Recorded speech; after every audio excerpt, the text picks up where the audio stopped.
Standing up for Australia's motor dealers. Well, I'm pleased to see there's so much support for that. Okay, well, thank you very much for joining us. And thank you in particular, Edwina, for allowing us to come here today, and for Reza for allowing us to be here in his shop. Okay, yes. So what's your message to China as to how its position is following the Quad meeting? Should Beijing be concerned? No, I don't see why. I mean, this is about 4 nations that have had a long-term interest in the Indo-Pacific. For us, this is where we live. This is where Japan lives. This is where India lives, and of course where the United States across the Pacific has had a long-term presence. And so this is about an anchor for peace and stability in the Indo-Pacific, and that benefits all nations of the Indo-Pacific. It benefits all the sovereign nations, and particularly our ASEAN partners that we've been a close friend of for so long. And this is about ensuring that we can trade more easily. It's about ensuring that we can do that peacefully, that there is freedom of movement within the seas and the overflight of the area to ensure there's the facilitation of trade and movement across our great region. And these 4 nations, liberal democracies, standing up for our values, coming together and ensuring that we're an anchor for peace and stability in the Indo-Pacific. Prime Minister, on the tourism package, how crucial is it that state governments give a guarantee that borders remain open to keep for this package to be successful? And why is so much funding going to Queensland destinations when the Queensland government is one of the main states to keep the borders closed? Well, let me make a couple of points. First of all, I'm very pleased. I learned overnight there was a 75% increase yesterday in Australians searching for domestic holidays in response to the announcement. That was just yesterday. Hearing that back overnight from the airlines, from that initial announcement yesterday. And it all starts in 1st of April, and that means over the next couple of weeks. I spoke to some large wholesalers last night. They are putting their product together, discounted product to go with the discounted airfares, to package that up and to make sure it's ready for Australians who frankly deserve a holiday.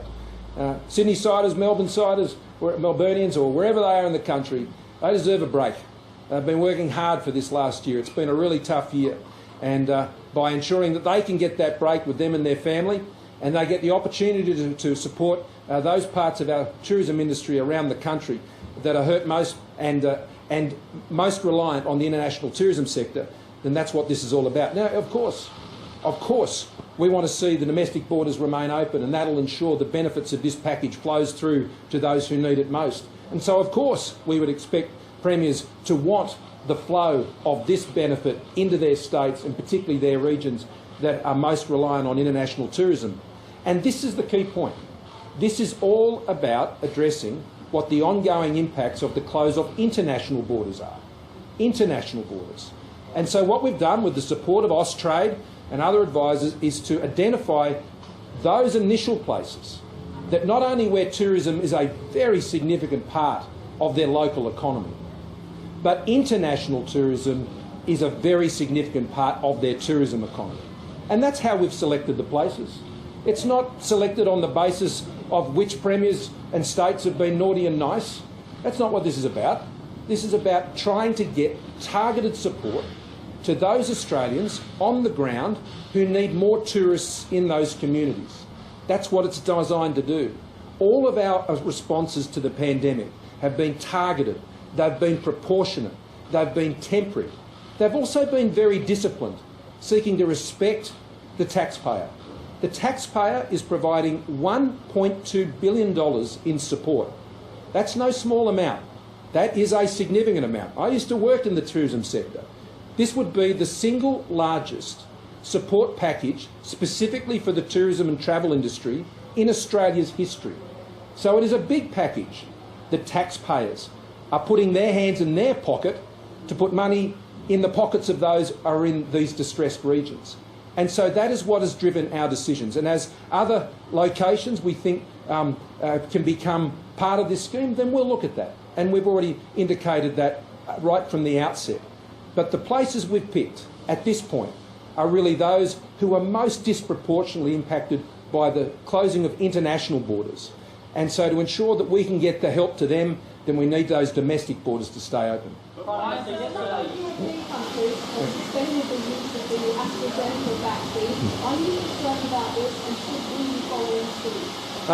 I took advice again this morning as you know, I'm acting Health Minister as well as Prime Minister for the next few days, from Professor Murphy, and no, that is not the view of our medical advisors. And TGA obviously looks at these reports when they come through, but they do their own batch testing, as I was visiting just this week, on the batches that are made available and are going out across Australia. There's some 300,000 doses that are already out and being distributed from AstraZeneca, and there's another 400,000 which are about to go out. Now, that, of course, is a lot less than what we'd anticipated of international supply in these early phases. We'd anticipated that to be around 3.8 million.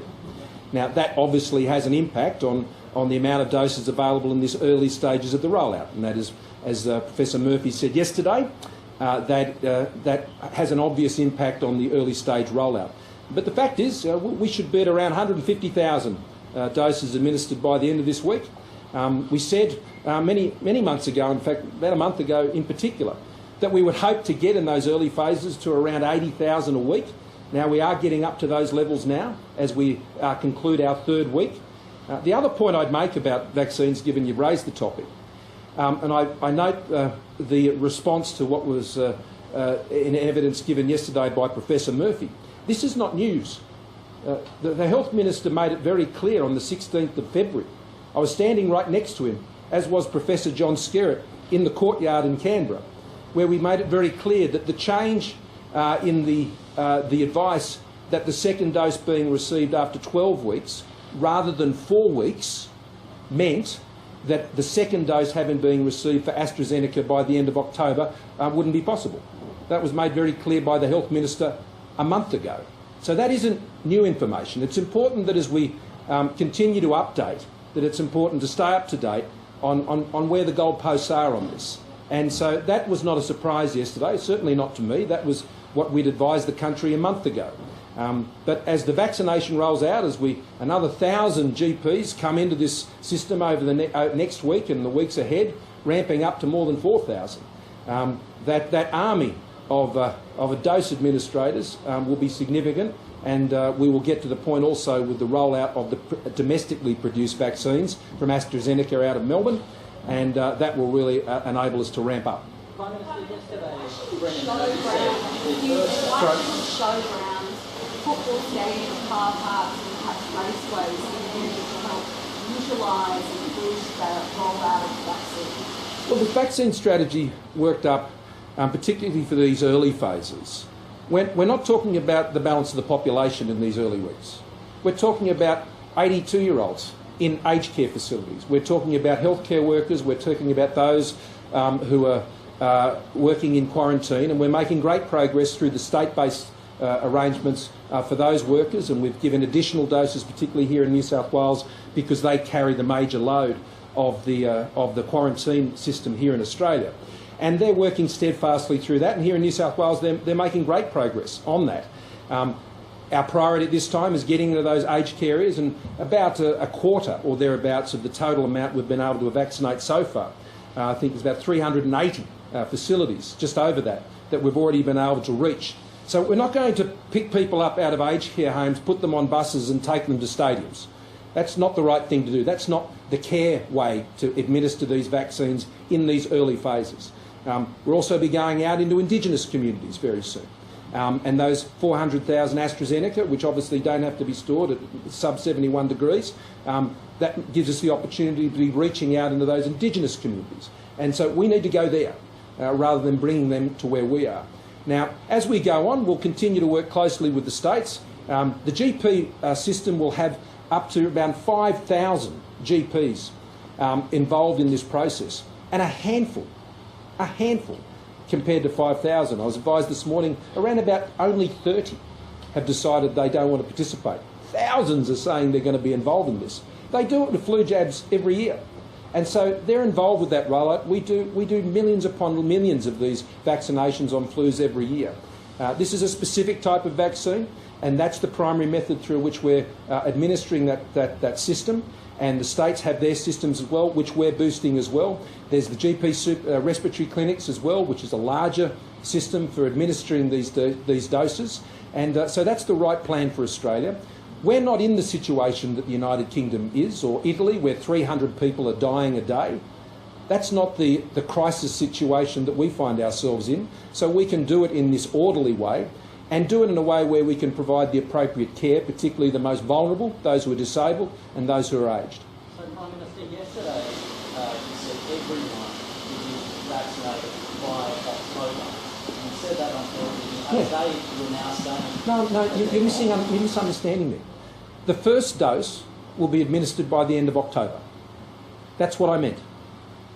So, when are you going to be honest with people? I am being, right now. How delayed the vaccine and all that is, because the information you've been giving has not been consistent. No, I totally reject that. We were clear a month ago that the October deadline would not include the second dose. The Minister said that a month ago, and that's what Professor Murphy said yesterday. So that's what the government's saying. What you're reporting is up to you. But what the government has said has been very clear. And it was the move from 4 weeks to 12 weeks, which meant the second dose being completed by the end of October for all of those who were seeking them. That wasn't going to be possible. The Minister made that point. The early stage, we've been very clear. We were supposed to get and contracted to get 3.8 million AstraZeneca vaccines in these early weeks. We've got way less than that, 700,000. But the fact we've been able to get 700,000 out of Europe, given what they're going through in Europe, has been a Herculean effort by our agencies to achieve that. And already now, we're getting to those early figures of around 80,000 a week, which we hope to get to in those early phases. And we'll continue to update the Australian people as we have been doing, and I would encourage you to follow those updates carefully. Yep. Rightly, so China is donating vaccines to the IOC for athletes. Would you be comfortable with Australian athletes taking a Chinese vaccine? Well, that is something that those athletes have to decide based on their own medical advice. My only advice is that I can give is the advice that I received from the Therapeutic Goods Administration about the vaccines that we believe are safe for Australians. They've been tested here in Australia, and in the majority of cases they will have been produced here in Australia. And I'm sure the AOC is very mindful of that and ensure that our athletes get the best possible advice to support them in the health decisions that ultimately they have to make. How Lee has been identified as an agent of foreign interference, and what have you done to respond to these links to Michael Tucker and Gladys Lee? Look, I'm not going to go into any details on those matters. I don't tend to comment on national security matters, but I think the implication in your question, I wouldn't agree with the implication.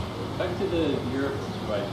I mean, must be really concerning reports to you of people dying after getting blood clots following the vaccine. Has the TGA requested data on this? And what should Australians be worried about this, given the fact that there's no one with COVID in Australia, let alone dying of it? Well, all the data from all of the places that we have relationships, which obviously includes Europe, is being fed into the TGA, as I indicated in response to an earlier question. And that data is examined, and that's what informs the decisions that we take here in Australia. Remember, the batches that we distribute across Australia, those batches are tested here in Australia. They're tested here by the TGA. I was watching them doing it just earlier this week. And so we have a very robust process for examining that.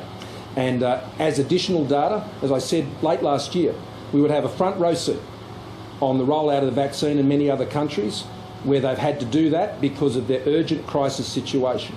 And the learnings from that have been taken into account as we've been rolling out the vaccine safely here in Australia. Do you not worry by this report?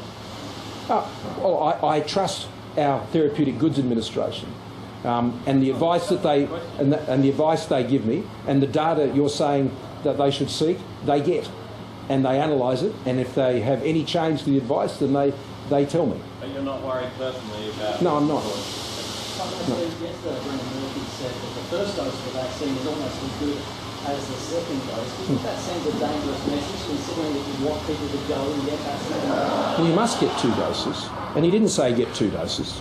What he said was exactly what you just outlined.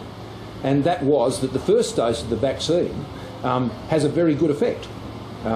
And you may be interested to know that the Johnson & Johnson vaccine, which is a single-dose vaccine, not a two-dose vaccine, is reporting its results, and they are very similar, I understand, to what the first dose of the AstraZeneca vaccine is producing in those other jurisdictions. So what he's saying is the first dose is a good dose. The first dose actually provides quite an effect, but the course of those doses is to have two, and that's what we've invested $6.5 billion in ensuring Australians will have across the portfolio of vaccines that we've committed to, and that means we'll be in a position to ensure that that first dose, that has been our target, and we will continue to update against that target. We are providing at least weekly, if not daily now, updates on the vaccination program, and I look forward to that scaling up in the weeks ahead. Thank you very much.